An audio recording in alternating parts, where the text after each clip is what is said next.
welcome. I'm Thomas Porteous and you're watching The World Report. Let's take a look at some of the top headlines this hour. Newly inaugurated President Trump has threatened China and the European Union with 10% tariffs. He also warned BRICS nations that he would impose 100% tariffs if they do not balance trade with the United States on a reciprocal basis. Israeli military chief resigns over October the 7th attack failures. The IDF leader says he has recognized his responsibility for the defense body's failure in the deadly attack on the country that triggered the Gaza war. Quad foreign ministers have met in Washington following President Trump's inauguration. The diplomats met in the US Capitol to reaffirm a commitment to a free and open Indo-Pacific.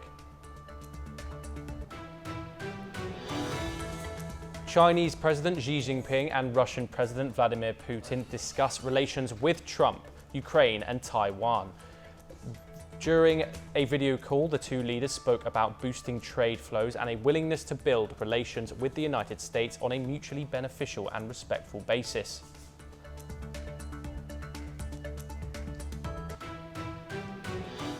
The United States, Australia, India and Japan have reaffirmed their commitment to strengthening cooperation following the first meeting of their top diplomats under President Trump's second term. The meeting, hosted by US Secretary of State Marco Rubio, comes just hours after Trump's inauguration.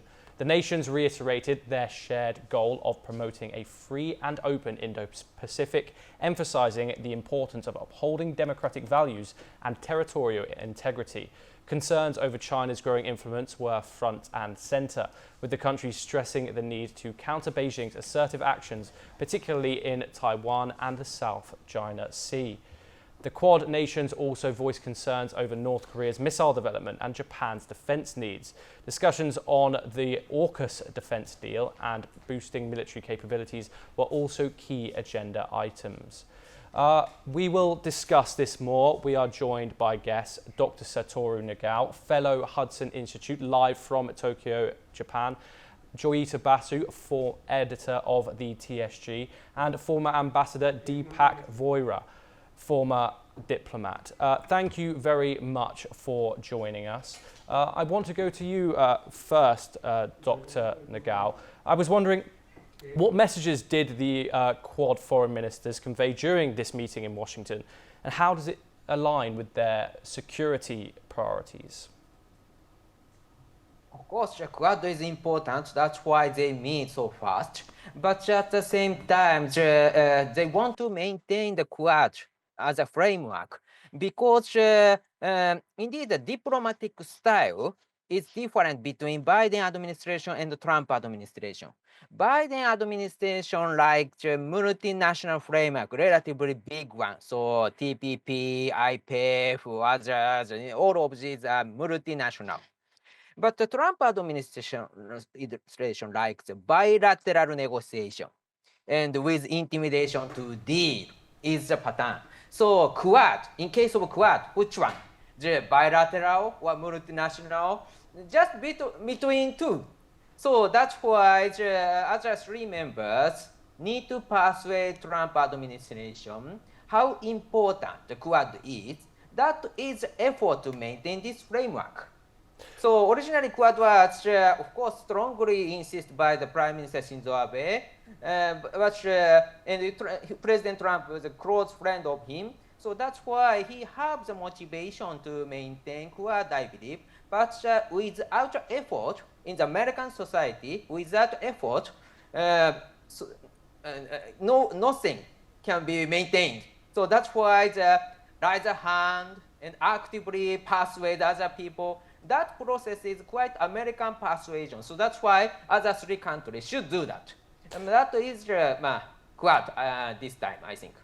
Joyita, I was wondering, how does this meeting reflect continuity or changes in the Quad strategy towards China, particularly in light of the new Trump administration? Well, first of all, let's get one thing very clear. It was not just a Quad meeting. Marco Rubio's first bilateral meeting with any foreign minister External Affairs Minister, was with Jaishankar. So, it was not just the Quad, Jaishankar also had a meeting with Marco Rubio separately. So, you see, so first of all, when even at the, and if you look at the way the seating arrangement had been done in the during the time of the inauguration, Jaishankar had been given the front seat, right, the first one. He was sitting along with the I think a couple of prime ministers had come and all, and the thing is that he was there right in front, the first seat, and a clear distinction was made by them also in terms of the importance of India-US relations. So, you see, India-US relations, when you are looking at it, it goes beyond the Quad. Now, when we are talking about the Quad, you see, there is reason to believe that Trump will take this very seriously, because he has been saying, I think even when he was president and even later, that he said that he was the one who had revived the Quad, which is not exactly true or correct, because you see, Quad had been worked on by Shinzo Abe and Prime Minister Narendra Modi. I mean, Trump came in around 2017. When he came in, that was the time he got involved, but yes, a lot of movement had happened during Quad. Having said that, a lot of movement towards Quad had happened even during Joe Biden summit, because the first leaders summit that took place in Washington, I think that was in 2021, that was Joe Biden had called it, and a big white paper had been released at that time. But the problem that happened with the Quad is basically it kind of became dormant, or at least apparently dormant. We do not really know the kind of work that has been going on there. Number one, the AUKUS happened, AUKUS or AUKUS, whatever you call it, Australia, UK, USA deal, that's primarily a military deal that happened, and apart from that, Biden's health problems surfaced, as a result of which Quad has been relatively dormant. Now, India is supposed to hold the Quad summit this year. Trump will be coming for that. We do not know whether Trump is, I mean, there is buzz that Trump may even come to India sometime in April, that we do not know whether that is happening or not. But in the second half of the year, Quad summit, Trump is definitely coming here. So, yes, that is going to show that Trump is serious about the Quad summit, and when it comes to India's position over there, you see, there is a realization in the US administration, successive US administrations. It is not just Trump, it was also there in the Biden administration, that without India, the US cannot have an Indo-Pacific policy. Because when it comes to military might, military strength, India is the one that has it, in this particular region. Compared, Australia, Japan, they are nothing compared to what India is.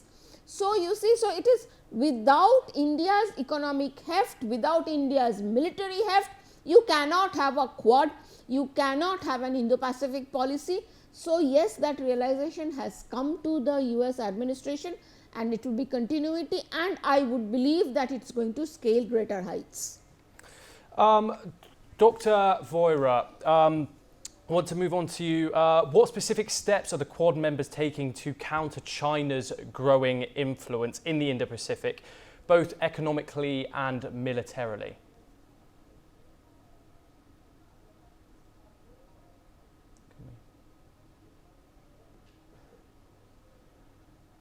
I believe. Dr. Nagao, I want to come back to you. Could you answer that question for me? What is the Quad doing to counter China, both economically and militarily? Of course, Quad cooperation is very important, both economically and militarily. Economically, currently they are talking about supply chain. Because why China is so powerful? Because many countries rely on Chinese market, and the supply chain of our economy rely on China. For example, 90% of the rare earth to produce high-tech products came from China. So that's why rare earth is needed. We rely on China. We cannot stay strong towards China, even if China violates international rule. So we need to change such kind of situation. In this case, Quad has the potential because Quad is a group of influential countries in the Indo-Pacific except China. So if all countries gathered, we can do many things. So to counter China, economically, Quad is important. So militarily, it is easy to expect Quad is important because if Japan and India cooperate each other, view from China what happened? They need to divide their defense budget two fronts. If the US join, Australia join, multi-front. So to maintain military balance, many fronts which should prepare, and Quad can do it. So military, this is very important. Thank you. Joyita Basu, talking about that meeting with Jaishankar, what do you think he discussed with Senator Marco Rubio? I think one of the things that would have been discussed is, of course, about taking back the illegal immigrants, which India has readily agreed to. 1800 number one, that would be, but apart from that, Indo-Pacific would have featured in a very big way. Tech transfer, critical technology transfer, that I said that India and the US had signed in January 2023, because of which the first time the US agreed to transfer technology, critical technology to India. It was a landmark agreement during just ahead of actually Prime Minister Modi's visit to the last visit to the US. So I think there will be talk, because there is a apparently there is some kind of a delay in the supply of GE 404 engines that we are supposed to get for our fighter jets from the US, and there is supposed to manufacturing start is going to happen. So I am certain that would have been discussed. Of course, China would have been, goes without saying that China would have been discussed. I would like to believe that even Bangladesh would have been, the topic of Bangladesh would have come for discussion about how this particular regime change that has happened in Bangladesh has actually hurt India's strategic interests. That would have come, but apart from that, minority oppression that is going on in Bangladesh, that would have also come for discussion, I would like to believe. And what else? On trade front, I think there would have been some discussions, but defense cooperation is one of the main areas that India and the US have been working on, defense. So I'm certain that would have taken a pride of place in the discussions.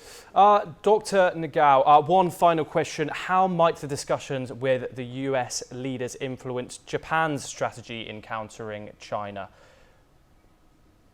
Of course, now Japan's influence is very limited, because we lost Shinzo Abe, who was a pioneer. So he knows everything, but successors do not know what is the purpose, how to do that, everything indeed.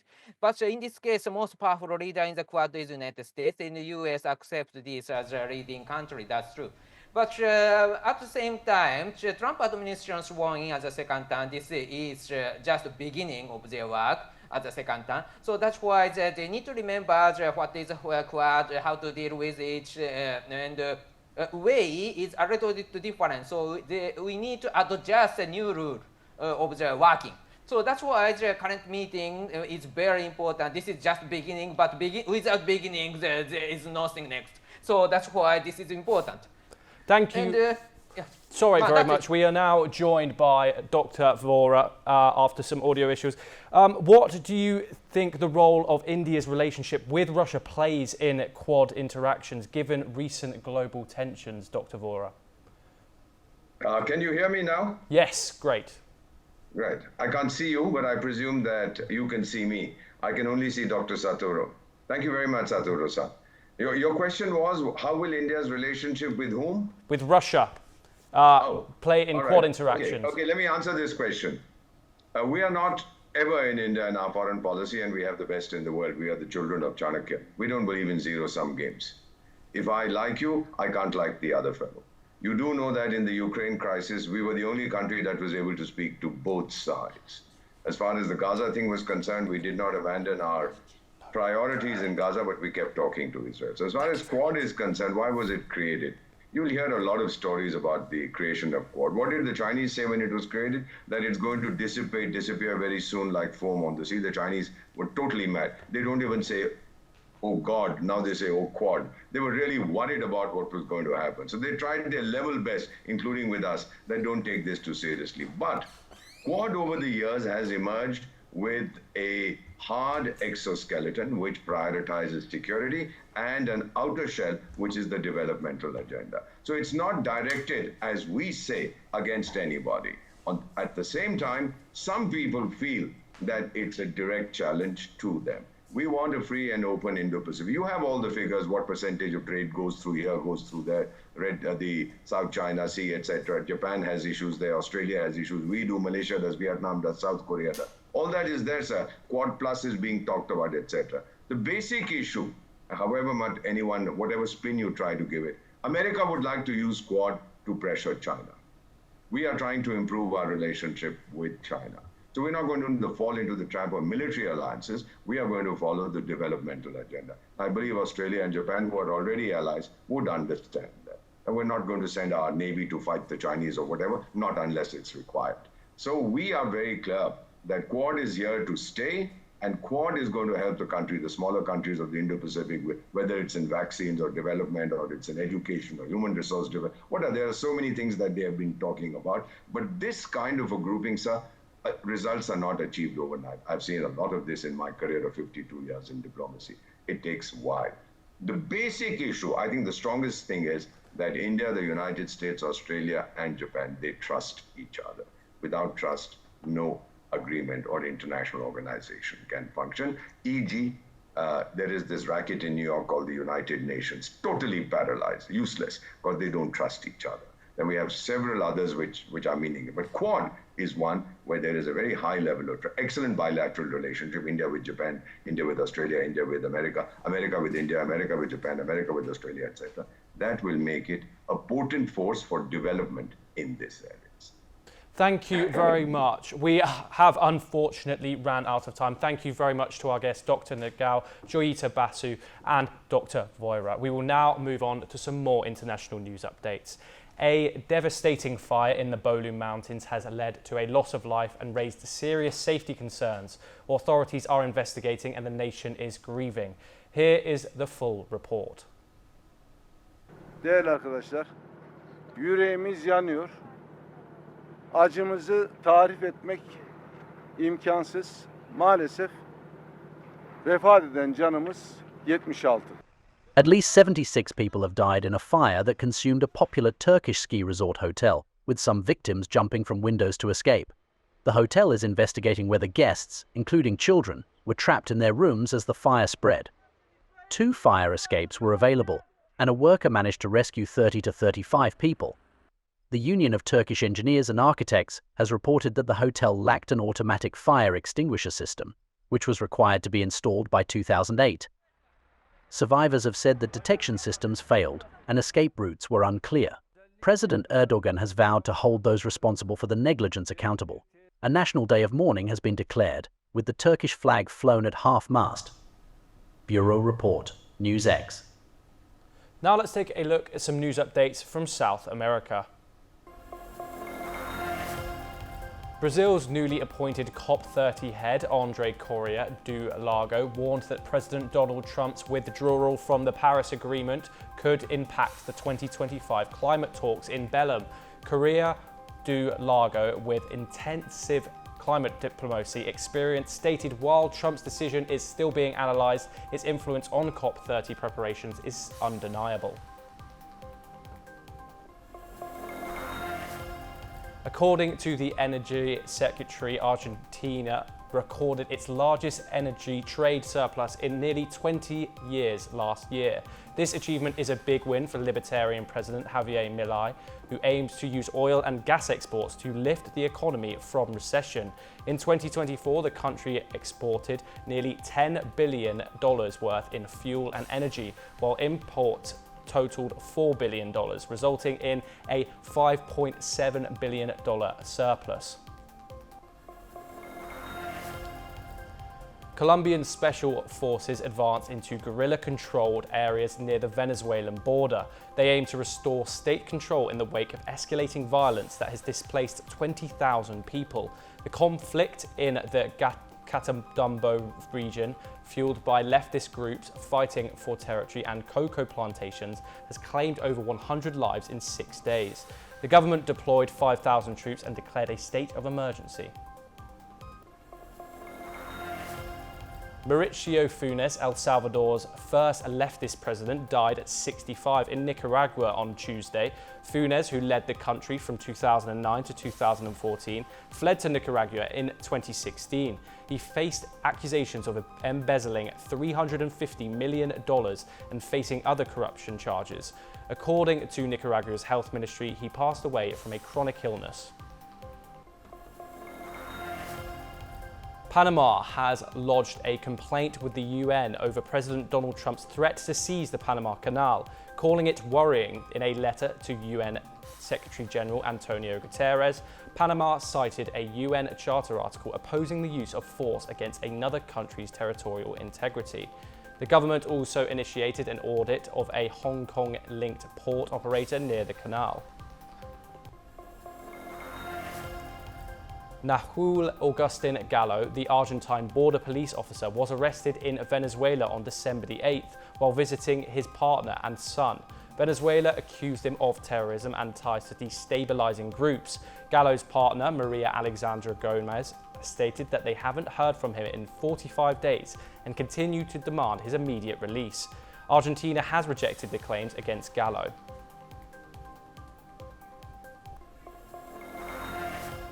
Russian President Vladimir Putin held talk with his Chinese counterpart Xi Jinping. In a video conference, the leaders discussed pressing matters, including Russia's war with Ukraine. The dialogue comes hours after Donald Trump swore in as US president. Trump has already warned Moscow over a peace deal and has threatened tariffs on China. Here is a full, detailed report. Russian President Vladimir Putin held talks with his Chinese counterpart, Xi Jinping, continuing the annual tradition to speak around the new year. Their talks over video conference focused on pressing matters, primarily their support for each other. Китайско-российские отношения, стержнем которых являются вечное добрососедство и дружба, всеобъемлющее стратегическое взаимодействие, взаимовыгодное сотрудничество и обоюдный выигрыш, приобретают все новую жизненную силу. Мы выстраиваем наши связи на основе дружбы, обоюдного доверия и поддержки, равноправия и взаимной выгоды. Эти связи самодостаточны, не зависят от внутриполитических факторов и текущей мировой конъюнктуры. Reiterating his intentions over a peace deal with Ukraine, Putin also told Xi that any settlement must respect Russian interests. Beijing has been accused by the US of building up Moscow's war machine by providing critical components for the conflict in Ukraine. Meanwhile, Ukrainian President Volodymyr Zelensky, speaking at the World Economic Forum in Davos, said that at least 200,000 allied troops would be needed to enforce any peace deal in Ukraine, as he urged Europe to take care of itself. And that's exactly the path of wars Moscow chooses to take. Putin signed the new strategic deal with Iran. He already had a comprehensive treaty with North Korea. Whom do they make such deals against? Against you, against us, against Europe. The two leaders' dialogue and Zelensky's statement come hours after Donald Trump was sworn in as the US president. However, Trump has held opposing views. He has warned Putin, saying, Zelensky wants to make a deal. I don't know if Putin does. He might not. I don't know. He should make a deal. I think he's destroying Russia by not making a deal. I think Russia's going to be in big trouble. You take a look at their... Additionally, immediately after taking the Oval Office, Trump has threatened tariffs on Beijing, calling it an abuse as such complexities put the fate of the ongoing Russia-Ukraine war at stake, especially amid the potential truce talks. Bureau Report, NewsX. We will now take a look at some news updates from the world of business.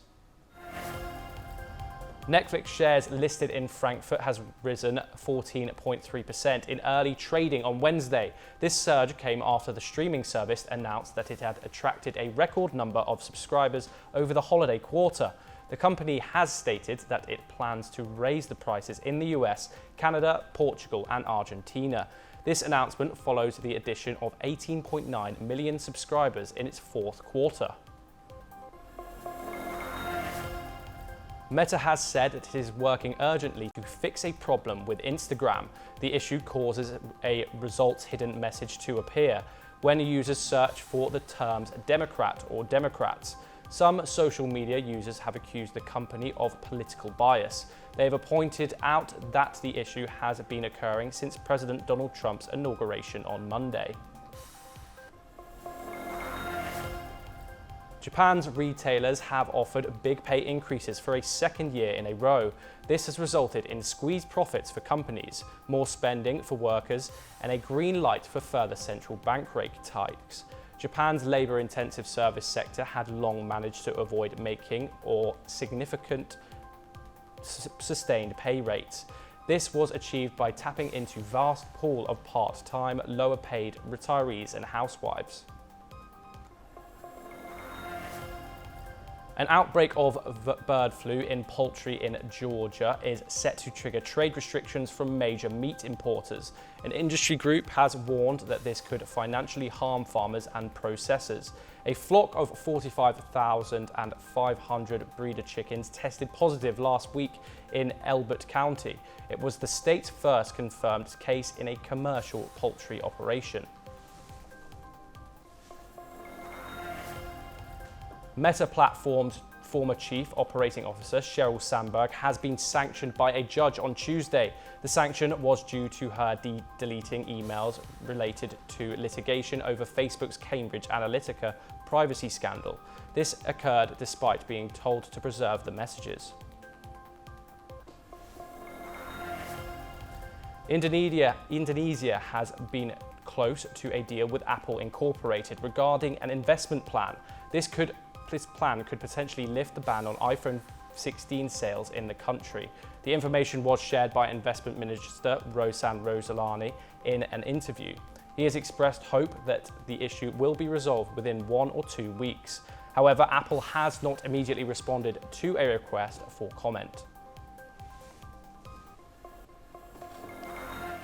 US President Donald Trump threatens new tariffs on the European Union and China. He claims fentanyl is entering the US from China via Mexico and Canada. Canada warns of swift retaliation while Mexico calls for calm. Trump's 25% tariffs could take effect as early as February the 1st.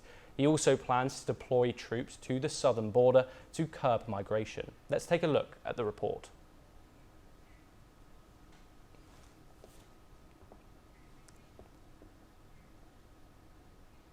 And that is all we have time for. We will be back and continue to bring you international news updates.